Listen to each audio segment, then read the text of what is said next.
Happy International Men's Day, everyone.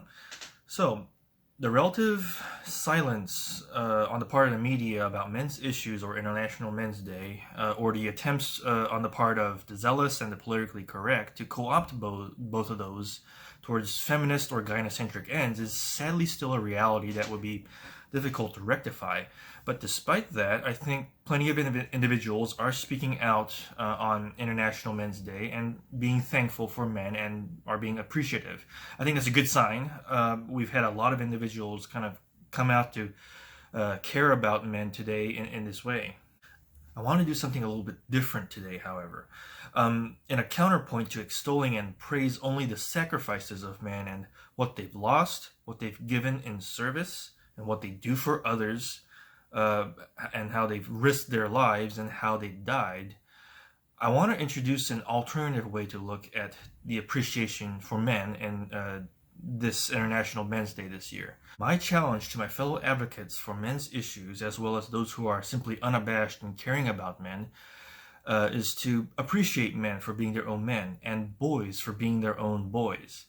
I challenge you to praise them for how they've lived and not how they've died, how they've attained and achieved, not how they've lost and sacrificed, how they've lived their own way and not towards the ends of others, how they've acted in response to their own values and not because they are hardwired to provide or protect or to self-sacrifice. Another sort of angle I want to address is a pretty common one, I think. It's as thus: men's issues affect women too, or feminist policies hurt women too. Now, both these statements are true, by the way. Those who make this argument aren't wrong at all. Men's issues do matter to women, and feminism does affect women in a negative way. It is the truth, but it is not the first truth. The adverse effects to women need not be silenced, and again, they're right. But the first goal in the advocacy and bringing to awareness the men's issues, they should be firstly because men and boys are the first thing affected by men and boys' issues. This is why the advocacy for men and boys being men and boys must be at the top of the hierarchy of values and reason for what we do. I bring this up because I'm concerned that the appeal to women's welfare when advocating for men's issues would manifest itself in the following way. Men are committing suicides at high rates. We need to address this issue. Go for it. Good luck and all. Let me know how it turns out.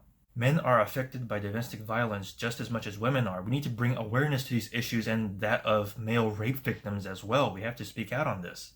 Dandy. I'll give it some thought, okay?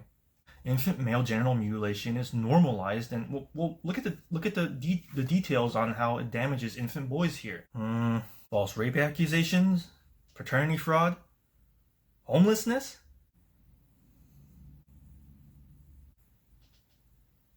Women are affected by men's issues too.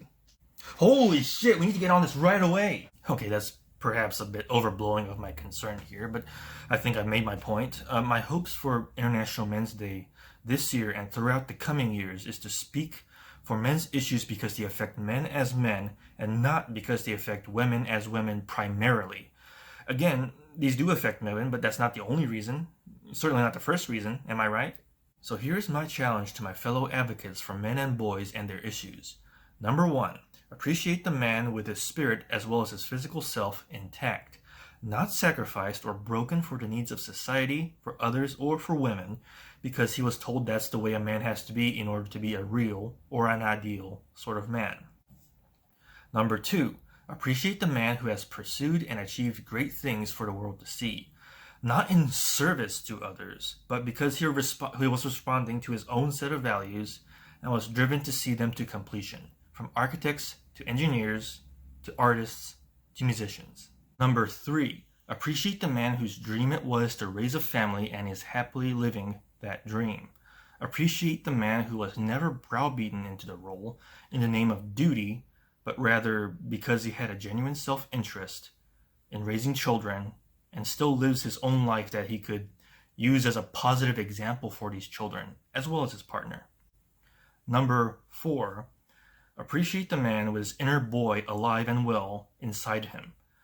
Appreciate how he puts energy into his car, his guitar, his art, his craft, his games, his causes, and those he values in his life. And number 5, appreciate the man going his own way. Appreciate the man that's following his visions instead of something society told him to do. Appreciate him for his defiance of conformity and the world's expectations. Let me be the first to answer to my own challenge and talk really quick about a man from history that I hold in an incredibly high regard that touches most of those points at least. And that man is Frank Lloyd Wright. Frank Lloyd Wright immersed himself into every aspect of his architecture, from the building itself to all the furniture inside it even. He lived and breathed his work. He never apologized for his style and never conformed to the popular trends of the times. For all his work during his earlier years, and despite all the tragedy that befell him during his lifetime at the time, he worked even more prolifically and actively in his older age, and was possibly more well known during this time. His prairie-style houses are legendary. Talk about architecture in which that is truly an extension of this architect's true self. One Frank Lloyd Wright building is worth 30 cathedrals to me.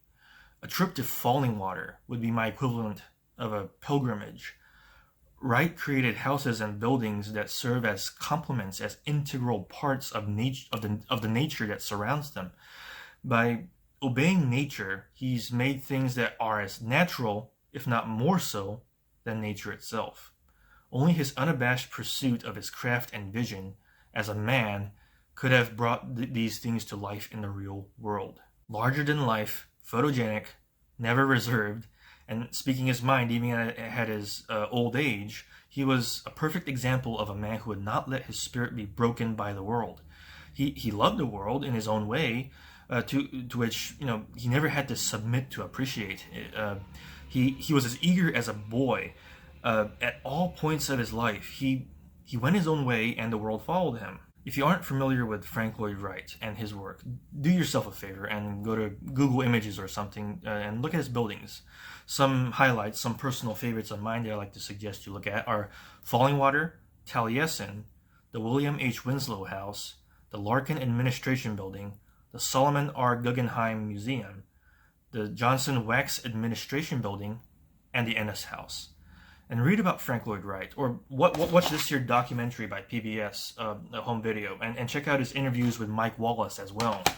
Anyway, I think I'm done for now. Thanks for listening. I hope this video has been of some value to you. Again, happy International Men's Day.